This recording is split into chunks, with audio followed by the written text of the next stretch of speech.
just taking it a bit further, there's, people worry about the economic consequences, but there are other ones. Not that long ago, I went to a panel with, I think, a couple of your rivals, a couple of your peers, where they put forward all the good things that AI would do, and then someone said, what about the risks? And one of them rather casually said, well, of course, there's extinction risk, and then moved on to another. And collectively around the room, people took a deep breath. And what he was talking about was the possibility of a bad actor getting hold of it, or possibility, ultimately, of things like Claude running things. Where does that fit into your... Yeah. I've long been worried about that as well. Just as I said, I'm on the direction of like, this is a very powerful technology, therefore the benefits are extreme. We're going to be able to, do things like seriously cure cancer, maybe eradicate tropical diseases. But on the other side, look, we're building cognitive systems that have their own autonomy, right? Mm. And we really need to think about that. And like Anthropic's been founded since the beginning with an intention to think about that, right? We publish almost every, probably 3 or 4 times a month, research on how to control these models, how to make sure that they do what we want them to do and they don't run out of control. We've pioneered. One of my co-founders, Chris Olah, is kind of arguably the inventor of a field called mechanistic interpretability, which is basically when you look inside the brain, the artificial brain of Claude or another AI model, and try to trace mechanistically why it's doing exactly what it's doing.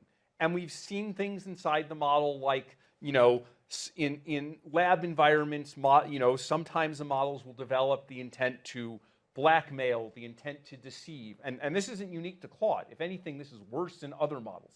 These are things that, if we don't train the models in the right way, can emerge.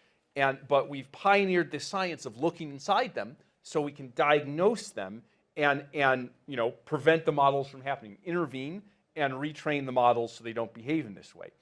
That said, this is something we have to be careful about. We've supported various light touch, transparency-focused measures for making sure that all the companies have to talk about the tests that they run. We always disclose our tests. We always, basically, we try and test our models to try and really strain them and get them to do the worst things possible in a test environment so that they never do those things in the real world. And we generally think every company should have to run those tests and should have to disclose those tests. But this is, you spend quite a long time thinking about this. You write pamphlets about it, about the consequences. There is an impression that most of your peers are kind of head down, and they're thinking purely about whether they can just keep ahead of the other. Do you think your industry is kind of immature in that way? I can't speak to what the other players are doing or why they're doing it. I think there are at least some other players in the ecosystem who I think of as responsible, who are at least thinking of things in the right way. I agree there are others who are not, but I would say what I have always tried to do and what Anthropic has always tried to do is to set an example and to try to inspire others to follow the example, right? We always publish our work on mechanistic interpretability. We always publish the tests we run.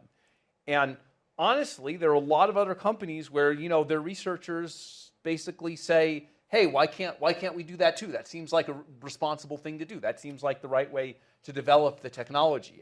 And so you can kind of have an effect on the other players in the ecosystem.